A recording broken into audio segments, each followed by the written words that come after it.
I told you that retirement is not about slowing down, it's about speeding up. It's not about settling, it's about soaring. Well, this year, Paul and I are not only just traveling in our retirement, we are embarking on an epic retirement journey. Yes, we are trading in the house keys for RV keys, and then for cruise cards, and then finally for boarding passes on a 4-month around the world flight. And you might think it sounds like a fantasy, or too complicated, or too expensive, or simply just impossible for something that retirees can do. But what if we show you that it actually can be done, and in fact, it might be the keys to unlocking a truly fulfilling retirement. And we are starting with RV season, so let's get started.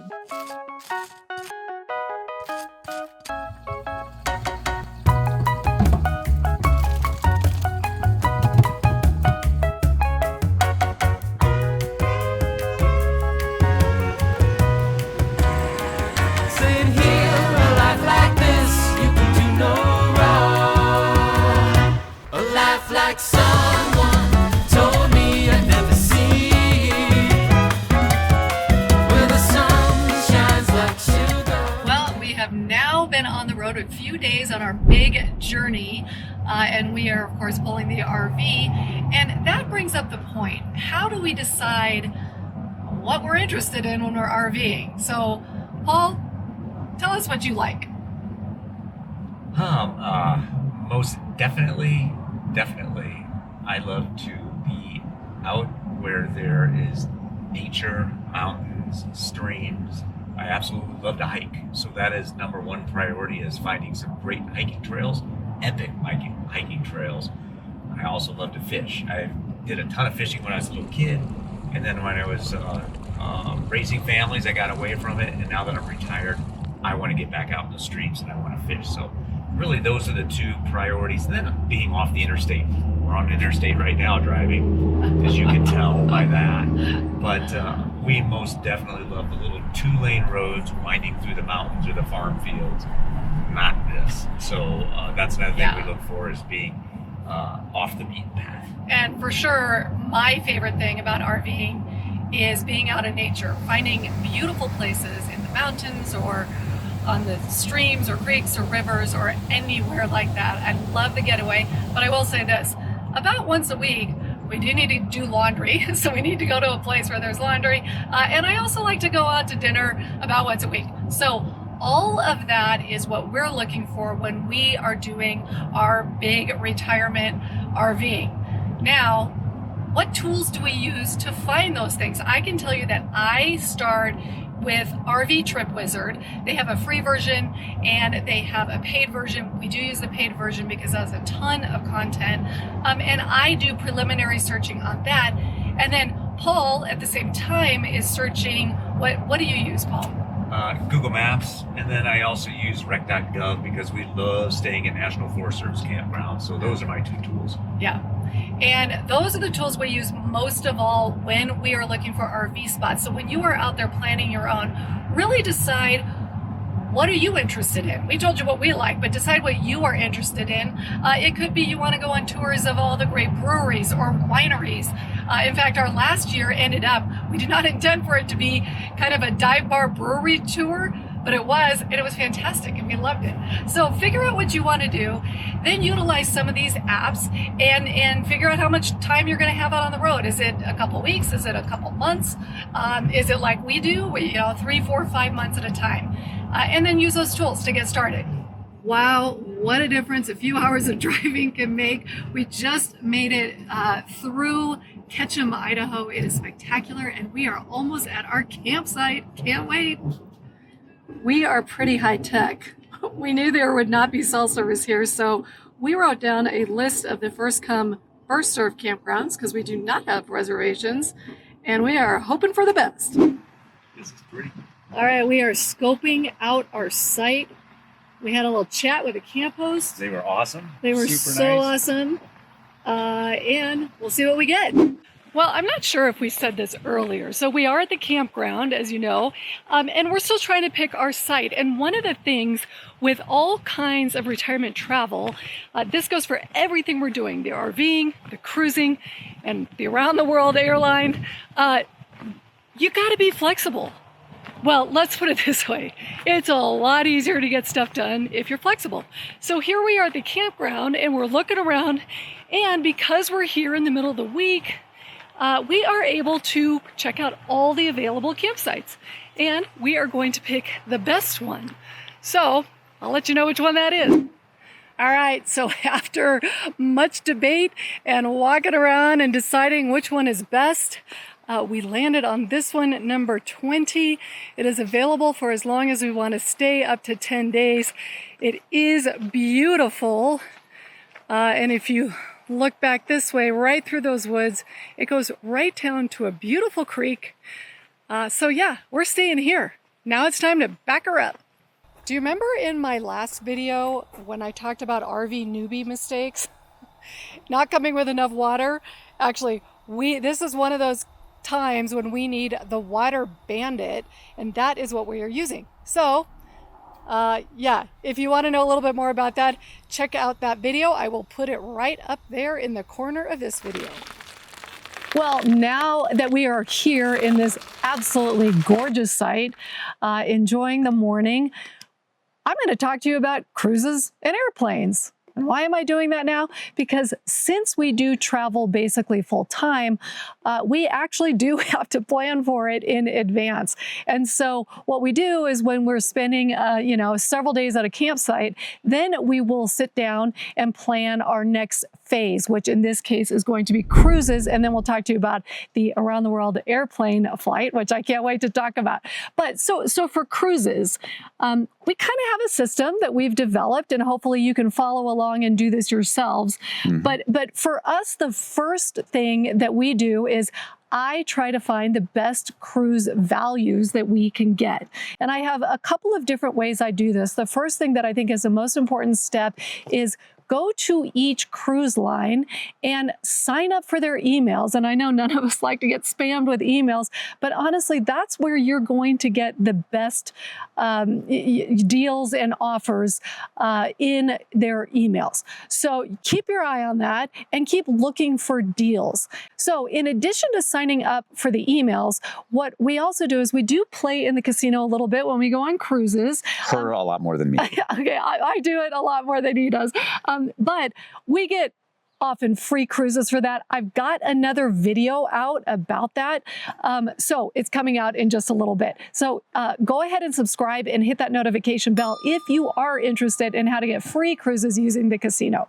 But those are the two basic things that I do in order to find the best value for cruises. Now, once I come up with a list, I pass it on to Paul.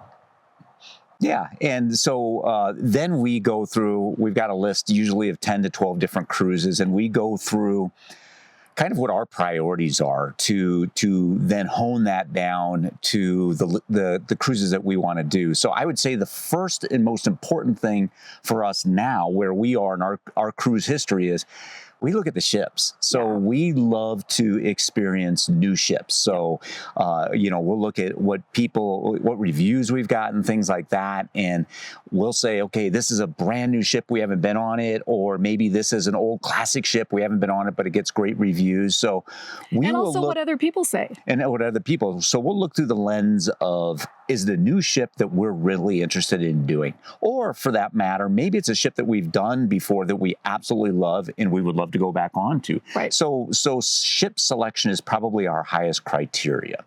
Then I think where we go from there is then we look at the itinerary. So is it an itinerary that we love, or it's a new one that we want to do? Does it have, is it going to one of their private islands? We love it, like Royal Caribbean, MSC, their private islands. We love that experience.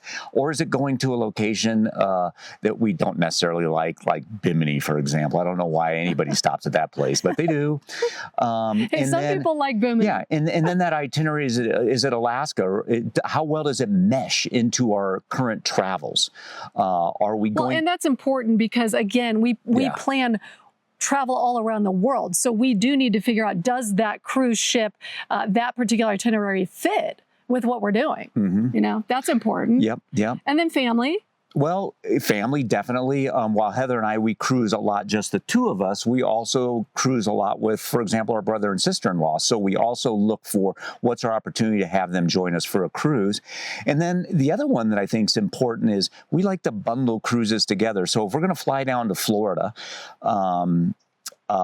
we want to bundle 3 or 4 different cruises at the same time together. And that's an important effort because we want to minimize the amount of hotel time that we have between cruises or leaving or whatever. So we definitely want to bundle. In fact, this upcoming grouping of cruises, we've got 3 cruises bundled together with only 1 night of hotel stay. So that helps us manage the cost of travel to get to the cruise and to get back from the cruise. Right. So we're maximizing, okay, we're only going to take 1 flight if it's somewhere we have to fly to, and we're minimizing the hotel costs. So when you can back to back the cruises, and by the way, when we are out there full time, trust me, there are a lot of other people out there doing the same thing. And that's exactly what they do. They're getting off this ship and then going on to the next ship the very same day, or at worst, 1 day in between. In fact, we have an exciting one coming up talking about we're seeking out different cruise ships. So we have heard great things about the MSC Meraviglia, which we've never been on. And I can't say that. Meraviglia. I just said that. You just said it. and we've really wanted to go on the ship. Well, through the casino offer, I did get a free offer for a 1-week cruise, but it's out of New York, and we were already going to be on 2 cruises in Miami. So I got a super cheap American Airlines flight from Miami to New York. We get off the Miami cruise and get on the New York cruise the same day. We hope. So that'll be really exciting.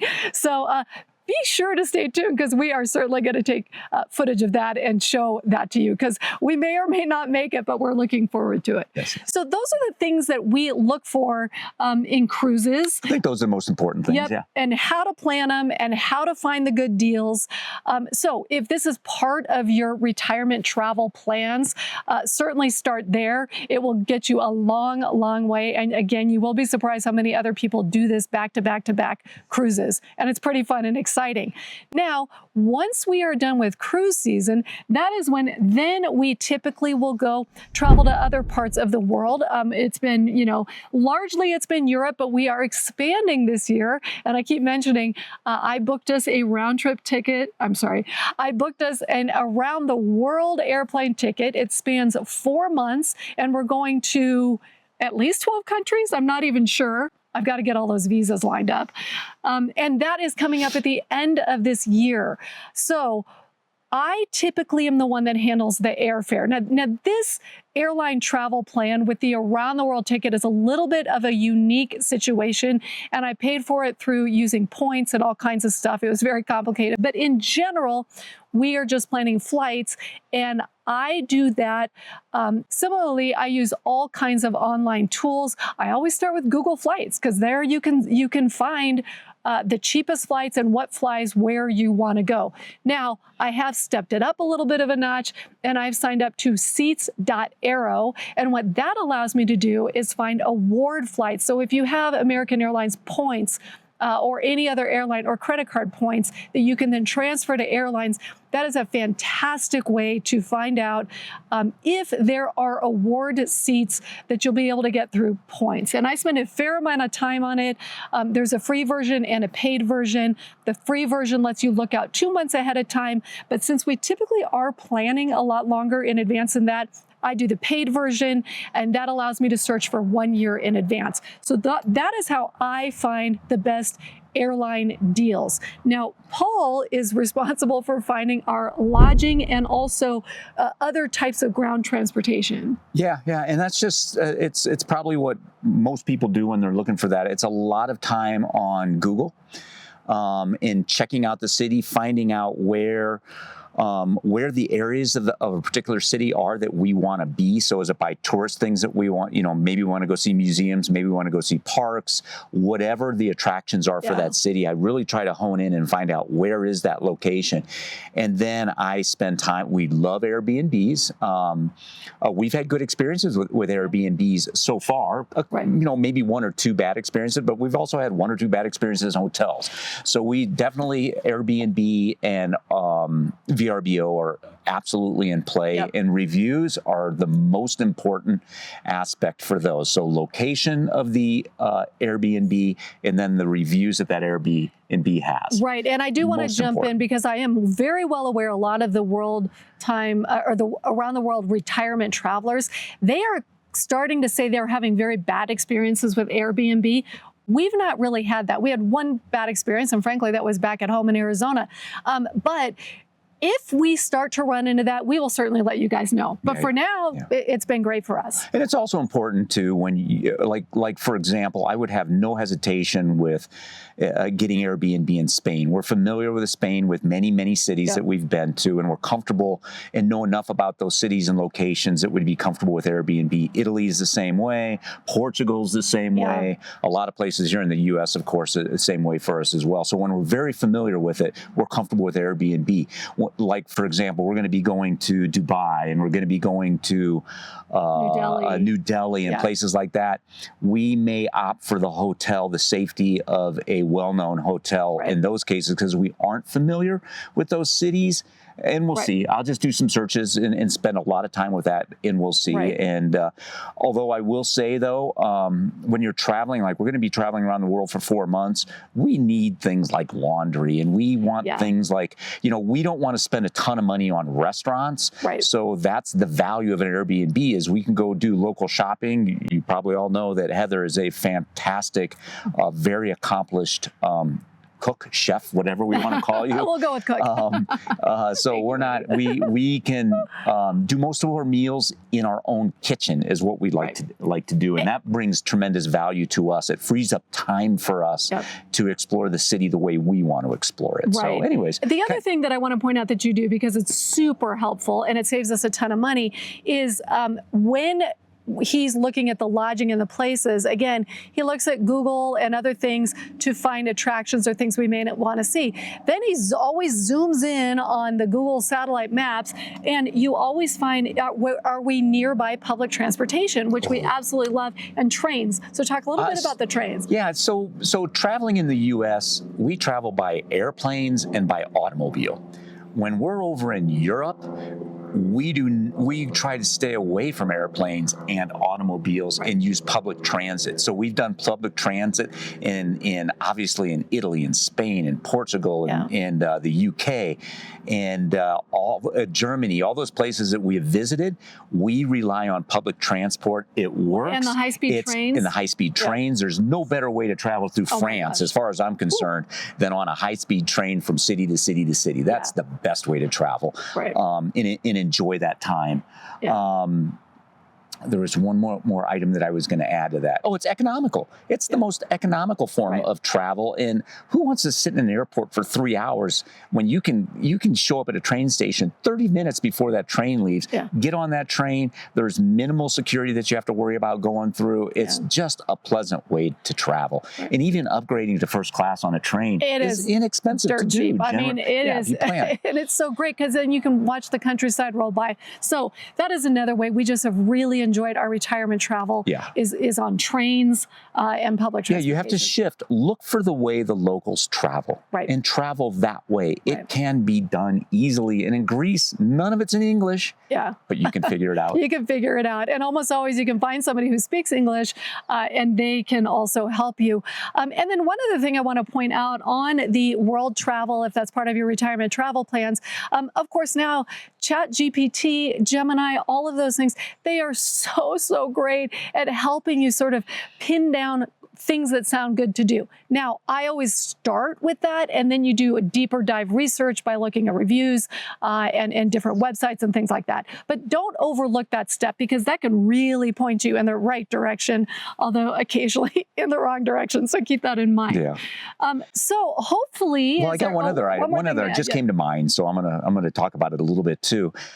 I can say hello, I think, in 12 different languages. That is true. So what we do also when we're going into a new country is we don't try to learn their language. I would never be able to do that, but I try to come up with 12 to 15 common phrases that we need to be able to communicate easily, especially when we're moving, whether it's when we're on the move through the airport, through the train stations, in public transit, when we're out at restaurants.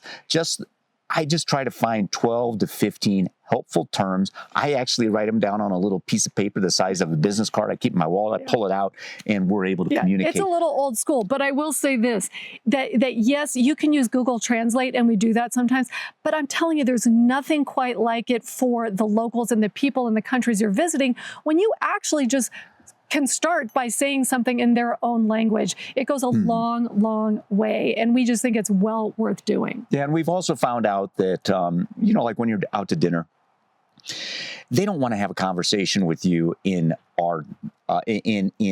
French if you don't know if you don't know French very well. They would rather have in English, get your order in, and go on because they're busy. Yeah. But knowing a few phrases is important. Knowing their language isn't so important. Right. At least that's my opinion. Yeah, no, I think that that's absolutely true. And it's something that we just love about world travel, is being exposed to all of these different things. So wrapping it up, hopefully we've given you, number one, some inspiration for how you actually can do big travel as a retiree. Just retirement travel, there's nothing like it.